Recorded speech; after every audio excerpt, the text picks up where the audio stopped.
Bogus investigation, yan ang hirit ng new majority bloc sa Blue Ribbon Committee hearing kahapon. Hindi rin nagtatapos ang debate kaugnay ng quorum sa Senado. Illegal maneuver daw ang ginawang rigodon ng Gatchalian Bloc noong Miyerkules, ayon kay Senator Alan Peter Cayetano. So, ano ba talaga? Unofficial hearing? Umaten ng sesyon? Ayaw naman. Pero hindi lang Senate leadership ang pinupuntirya po dito. Nadamay pa ang media. Bayaran daw tayong lahat. Parang narinig ko na yun dati. Oo. Siguro, kailangan, bago magsalita ang kahit sino ng isang tao ay bayaran, meron pong ebidensya. Yun ang importante. Ano po? Pero agad naman po itong binawi ng mambabatas na si Senador Rodante Marcoleta. Nabwisit lang daw. Talaga siya na-frustrate. Pakimemoha na nga po yan. Ayun. So, para talakayin ang mainit-init na usapin, makakasama natin ngayon former Senate President Franklin Drilon sa ating studio. Magandang umaga po sa inyo, Senator Drilon. Good morning, Corina. Good morning. Bili po ako sa inyo. Talagang gabi, umaga. Ang energy mo, ha? We are already 80 years old, pero kailangan magpaliwanag. Tulungan ang ating media para mapaliwanag sa ating mga kababayan kung ano ba talaga ang nangyayari because hindi madaling maintindihan ito. Kaya nga po, medyo nakakalito pa rin kahit ilang ulit na nating ipaliwanag yung mga numero, halimbawa sa minority-majority, legal or illegal, hindi natin malaman yung puntong sagot talaga. So, pero tama po ba, Senator Drilon, na nangyari na ito dati? Halimbawa, sabay nanumpa dati si Ferdinand Marcos and Cory Aquino. In the end, it was still the Supreme Court who took the oath of Cory Aquino and thereby legitimizing her presidency against the Marcos presidency. Tama po yan. Nangyari na rin ito noon sa Senado at ako mismo ang involved. Kaya po, hindi bago ito. Noong ako'y Pangulo ng Senado, nagkaroon din ng pagkakataon na pinalitan ako ni Senator Blas Ople but in a manner na hindi sang-ayon sa ating patakaran. Kaya po ganun din, nagkaroon ng session ang grupo ni late Senator Blas Ople. Lahat po ginawa. Hindi po namin na-recognize dahil sa talagang labag sa ating saligang batas, labag sa ating patakaran sa Senado. Kaya nag-session din sila. Ang ginawa po namin, sinabihan ko ang administrative staff at ang clerical staff, huwag niyong i-record, walang kukuha ng stenographic notes, nothing. Sige, mag-meeting sila, pero hindi yan i-recognize ng leadership ng Senado. At ganun nga ang nangyari, Corina, wala kang makita sa record ng Senado na nagkaroon ng session noon na presided by Senator Blas Ople. Wala kang committee hearing dahil inutusan ko, huwag niyong record. Sige, nandyan sila. Pero kayo po'y pinakinggan naman. Yeah, because ang Pangulo po ng Senado ay mayroong control sa administrative staff ng Senado. Sila po ang tagakuha ng notes, yung record, yung nagprepare ng report. Kaya po, hinayaan kong magkaroon ng hearing ang mga hindi sang-ayon sa aming patakaran. Ngunit sa records po ng Senado, kung tingnan mo ngayon, wala pong record nung nangyari kung anong nangyari. Ilan po yung sumusuporta kay Senador Blas Ople noon? Hindi ko malala, hindi ko lang malala ang particular, in the absence of, hindi ko po natingnan ulit ang record. Pero talagang wala kasi sa record na nagkaroon ng sesyon maliban sa sesyon namin. Kaya ang aming pinaglabanan noon, Corina, kasi bawat sesyon mayroong notes. Yung notes ay hinaharap doon sa Senado the day after nagkaroon ng ganong sesyon. So, for example, sa session sa malala ko, nag-session si Senator Blas Ople ng kanilang grupo ng Senado. The following day, wala po sa record, hindi po nangyari on the record. Right. Kaya kung tingnan mo sa Senado. Pero kayo po'y pinakinggan kasi ng administrative staff So Apo, in this opo, case, yes. in this case, the supposedly sitting Senate President Alan Cayetano, sino bang pinapakinggan, Willard, ngayon ng administrative staff? Si Senator Win Gatchalian ba? Yan ang lumalabas, Corina, kasi yung mga, kumbaga, bumuo lang ng staffing kahapon sa Blue Ribbon, supposed Blue Ribbon hearing ay mga staff ng mga senador na nakaupo doon. So wala So, talaga staff ni yung Senator Cayetano. actual Senate staff. Wala yung organic staff na assigned to the committee. Okay. Wala Tama po yan. So, walang record kahapon kung anong nangyari. So, pag tinignan mo ang legislative history, walang nangyari kahapon. Ayun. Ganun po ba yun? Ganon yun. Okay, so where will this go? Sabi nila, baka magkaroon po tayo ng 2 Senado. Posible ba yun? Hindi posible yan. So, Sa ating sistema ngayon, kinikilala si Win Gatchalian bilang acting Senate President. Subject of, kaya po dapat ginagampanan nila ang lahat nilang trabaho. Dahilan sa, yan po ay mayroong presumption of regularity. Ang ibig sabihin, regular at tama yung ginagawa nila hanggang sabihin ng Korte Suprema na mali. Contrary rule, ibig sabihin nga, pag magsabing, ay, hindi pwede yan, hindi tama yan, hindi yan, sang-ayon sa saligang batas, hindi po pwedeng, hindi mo gawin, gampanan ang trabaho mo dahil ititigil ang pabalaan. Ngunit dapat ituloy mo at lahiyaan mong mag-question sa Korte Suprema ang kabilang grupo questioning the legitimacy of your presidency. But in the meantime, may regularity in the performance of functions, yan po ay nasa ating batas. At dapat ipagpatuloy and all the acts are legitimate until proven otherwise. okay, but the minority, the new minority, the 10, refuse to acknowledge anything as regular or legitimate. Tama po, kay- Corina. You do not expect them to respect it. I am talking about the presumption in law. In law. Presumption in law. Yan po ay sa ating batas, ang presumption illegal. Legal ang kanilang ginawa at sang-ayon sa saligang batas until reversed by the Supreme Court. Do you think the situation can be remedied by calling a special session if they request this from the president? Ang calling ng special session is not itself the remedy. But because ang remedy, talagang kailangan magkaroon ng isang paglipat mula sa grupo ni Cayetano papunta sa grupo ng new majority.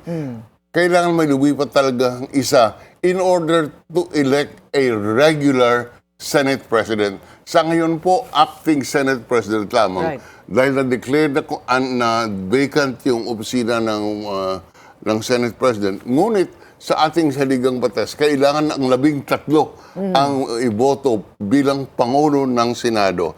Ngunit below the office of the Senate President, maliban po sa Pangulo ng Senado, hindi kailangan ang 13.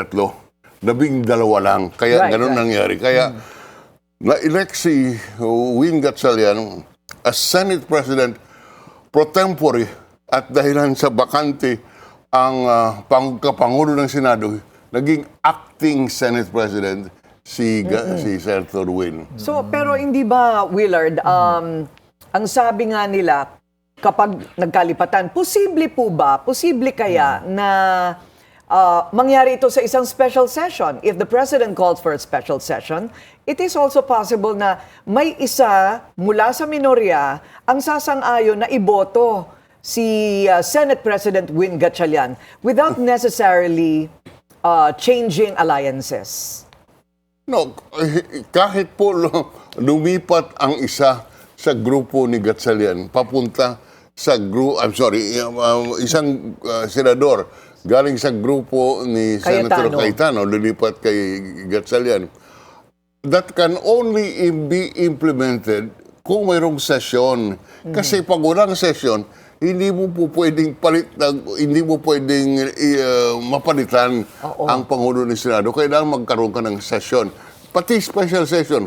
Kung tumawag ng special session ang Pangulo at na-convince ang isa sa grupo ni Cayetano na lumipat kay Gatchalian, pwede pong gawin yan at magkakaroon ng regular Senate President during the special session and for the next session. Can they refuse the invitation of the President?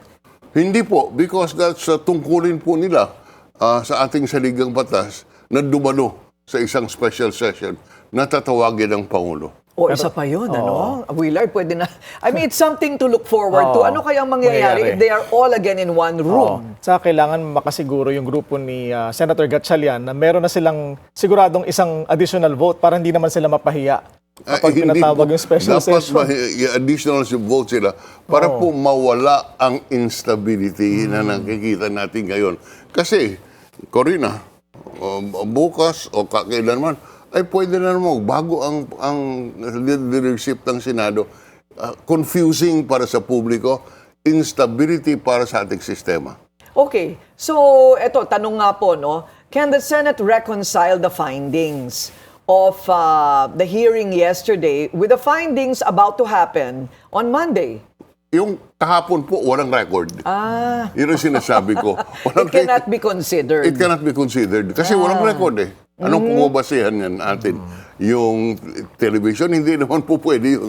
Kailangan mayroong report. Halimbawa, just to put it, pwede bang gumawa ng report yung mga senador kahapon na dumalo doon sa hearing at isumiti sa committee, sa Senate in plenary session? Ang sagot, no. Okay. Dahil hindi recognized. Yung paglilipat po, this is acceptable behavior. Is this acceptable behavior, yung lipat-lipatan? 4 na beses po ako napalitan bilang Pangulo ng Senado. 3 pala. At yun po ay kasama sa buhay ng isang senador o I see. politiko. Okay. So, but I think you were quoted as having said, it depends on the deal. So this No, is... I didn't say that. Di ba? You did not I say didn't that. say that. Okay. Well, there are a lot of willing dealing in the change of leadership. Hindi po maiwasan yan. Nasa demokrasya tayo at siyempre nakikipag-usap ang isa't isa o nag-uusap ang bawat isa-isa at hindi mo po alam kung ano yung mapag-usapan. May mga deals yan, Corina, but the deal should not be contrary to morals and public policy. Okay. I was about to ask that, Senator, kung ano yung mga bagay na hindi dapat galawin sa isang wheeling and dealing or negotiation. Halimbawa, yung mga kaso po. Halimbawa, yung mga kaso, dapat hindi kasama yun. Dahil yung kaso Okay. ay nasa husgado, sinampa, dahilan po sa ombudsman. Hindi, at yan po ay pwede lamang mapagpasyahan kung i-withdraw o hindi ng ombudsman, hindi po ng mga politiko. Kaya may limit ang wheeling dealing. But that is theoretical.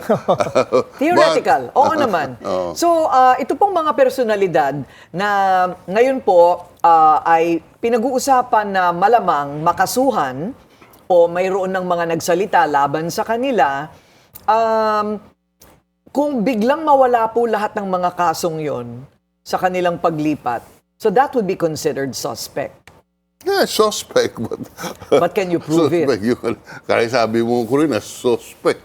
Dahil ala ka namang ebidensya Ayun. na gano'n na nangyari. Oo, ganun, ganun talaga, no? Biglang binasura na yung kaso. At saka na hindi ganyan. lang naman tayo ang gano'ng ang sitwasyon. Ganun kahit po saan ka pumuntang parliamentary system or sistema ng mga mambabatas at demokrasya, yan po ay pinag-uusapan dahilan sa yan din ang patakaran para makatakbo ang gobyerno. Ngunit, yung mga deals yan, dapat not contrary to law or morals, public morals. Okay? Okay, so if you were in the shoes of Senator Alan Peter Cayetano, what is he thinking? What is he thinking? What is his strategy? Strategy? Yes. Kailangan hawakan niya po yung natitirang senador sa kanya para po mayroon siyang basihan pagpunta sa Korte Suprema. Dahilan sa ngayon, ulitin ko lang, mayroong presumption of regularity in the performance of public function. Ang ibig sabihin nun, kung sino man ang nakaupo ay kinikilala sa ating batas na siya po ang tunay at lehitimong opisyal. Ngunit yan po ay pwedeng questionin sa Korte Suprema. Ngunit sa ngayon, yan po ang manatili na sitwasyon because another role will put us in a bind. Hindi po tayo makagalaw. Kung sabihin ni Cayetano, Senator Gatchalian, illegal po yung ginagawa mo. At sasabihin ni Gatchalian, ay oo nga, no? So titigil na ako. O ano mangyayari sa atin? Wala. Kaya dapat ang reglamento, kahit sabihin po ni Cayetano, oy, Win, mali yung ginagawa mo. Ipagpatuloy ni Win Gatchalian yung kanyang ginagawa at hayaan mo ang Korte Suprema na mag-rule kung tama ka o hindi. In the meantime, you perform your function dahilan po mayroong regularity in the performance of public functions. Mabuti pala, Willard, break na sila. Kung hindi, 2 session ang papanoorin natin. Araw-araw, 2 investigasyon. Tama yun, Corina. Oo. Posible na magkaroon ng mag-2 session. Yes. Isa lang ang recognized, isa lang ang may record, yung isa wala. Pero sa publiko, nakikita nila ang magulo. At talagang magulo. Ngunit hindi po natin maiwasan. Kaya po pumunta sila sa Korte Suprema dapat. Ngunit 2 bagay. Unang-una, ulit-ulit kong sabihin, there is a presumption of regularity para po magpatuloy ang function ng ating pamahalaan. Pangalawa, hindi ka sigurado na makialam ang Korte Suprema. Dahilan sa may tinatawag kami mga abogado, mga profesor, tinatawag naming political question. Ang ibig sabihin, isang gulo na ang husgado ang sasabihin, hindi yan sasakop sa aming jurisdiction. Yan po ay political question na ibig sabihin, yung isang gusot na dapat ang political leaders ang mag-aayos, hindi po yung husgado. Yan po ang tawag na political question. Why would the Supreme Court resort to that? Because they're separate. Dahilan po yan, ang Supreme Court ay arbiter ng mga legal na usapin. Hindi yung usaping political. That is why ayaw po nila na sumali kung wala namang question on the legality or constitutionality of any act of government official. Ang tinatawag po dyan, political question. Ulitin ko lang, yung mga gusot na ang solusyon ay nasa political leaders ay under that doctrine, hindi po pinapakialaman ng Korte Suprema. Voluntarily hindi nila pakialaman dahil yun ang tinatawag ng mga abogadong political question as against a question na ang resolution ay makikita mo sa saligang batas or sa batas. Kasi hindi ba, Willard, yun din ang sinasabi ni Attorney Howard Calleja kahapon that there might be a situation wherein there is no constitutional provision to remedy the situation. Kaya nga po, that's why. Because the situation, the remedy is in the political field, not in the legal field. Ang solusyon ay nasa mga politiko, hindi po sa mga mahistrado. So ano po mangyayari doon? Kung mag-aayusin ninyo ang problema ninyo, huwag nyo na kaming isama dito, sabi ng Supreme Court. Kaya nga, babalik ako, may presumption of validity. Kasi habang hindi nagdedesisyon ng Supreme Court, dapat may patakaran na umiiral. Questionable man o hindi, sa ligang batas, dapat umiral hanggang sabi ng Korte Suprema, hoy, hindi yan sang-ayon sa ating sa ligang batas. Itigil mo yan. Okay. But who will interpret the Senate rules, the simple Senate rules? Because they have opposing interpretations of the Senate rules. Dapat ang Korte Suprema. Okay. At dapat pakialaman nila sa sitwasyon ngayon.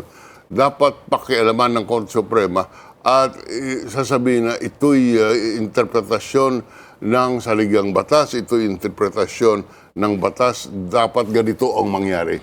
Sa akin lang, kung if the Supreme Court is confronted with this question, kung ito po'y dalhin, dapat po desidihan nila. Hindi yung sasabihin nila, Ayaw namin pakialaman yan at yan a political question. Huwag yun. So dapat pala, Willard, ito yung sinasabi sa akin minsan ng isang abogado, mali ang petisyon. Kailangan tama ang wordings ng petisyon for the Supreme Court to respond accordingly. Yes. So tama po ba? Anuman pangalan ng petition ay dapat gampanan ng Korte Suprema ang kanilang trabaho. Regardless, that's a technicality, Corina.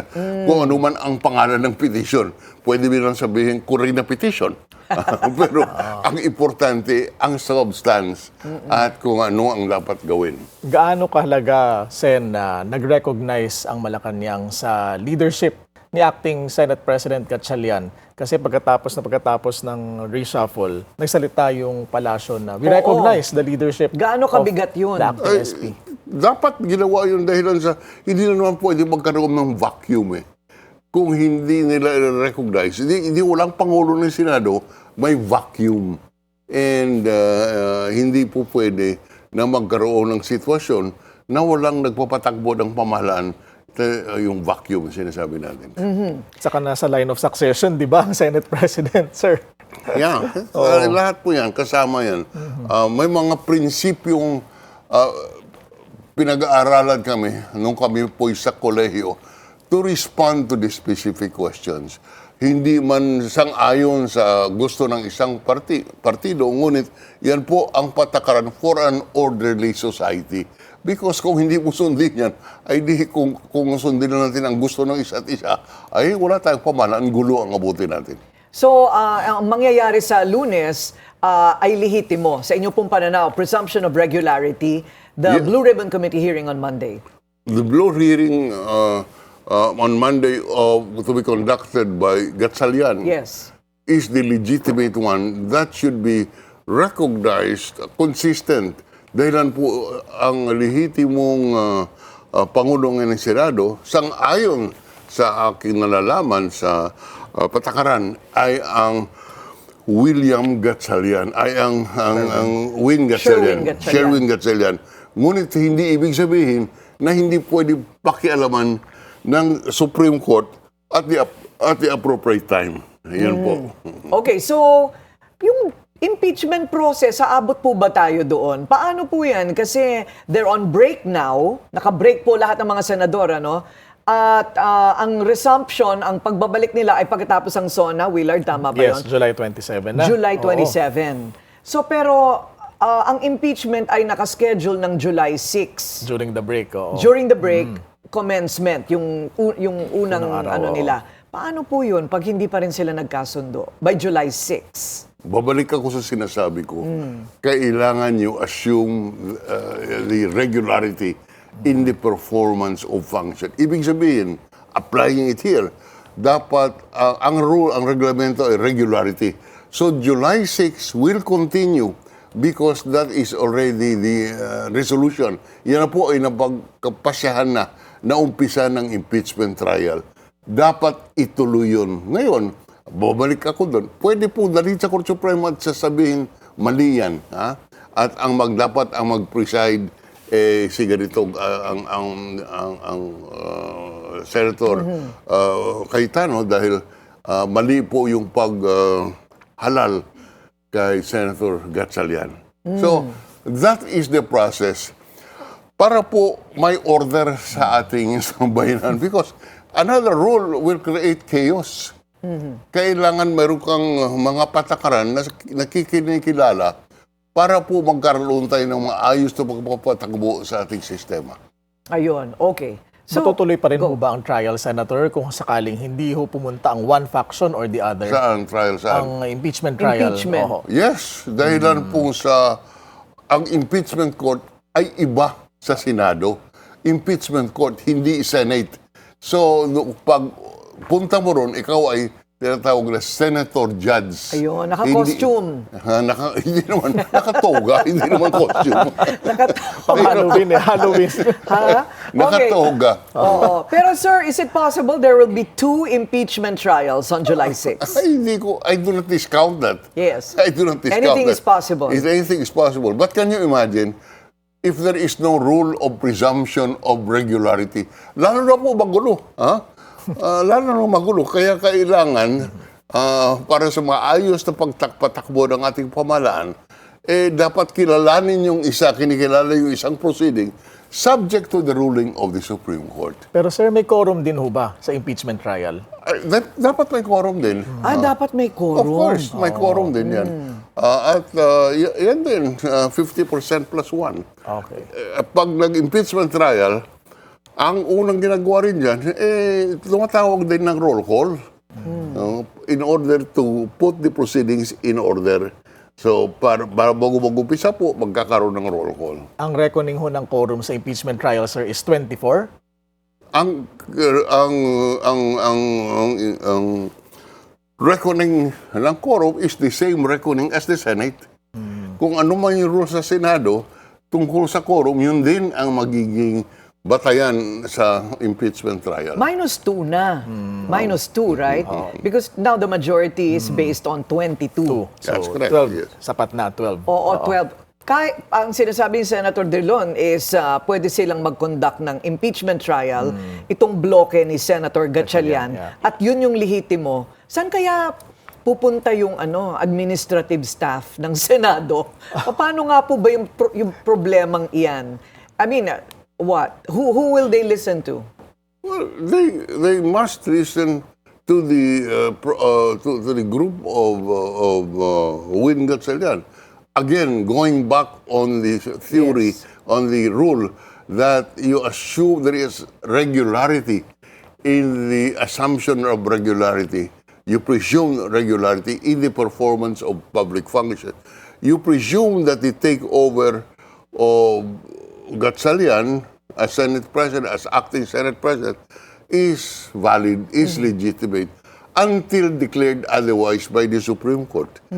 That's the rule that What you is follow. your forecast, Senator? Will somebody jump para matapos na lahat ito? Ang sigurado lang ako na hindi madali ang solusyon dito dahil ang solusyon ay nasa senador, hindi po sa batas at Ayun. yun ang pagiging problema. Ang ibig sabihin talagang patuloy ang ligawan para po magkaroon ng 13. Ayun. Okay. So, huling tanong na lang po bilang dating Senate President. Given the circumstances today, what would you do if you were, say, Win Gatchalian? I will go to church and pray for a solution. For a miracle. St. Jude. Saint Jude. Impossible case. Impossible cases. Maraming salamat po sa inyong oras, former Senate President Franklin Drilon. Salamat po.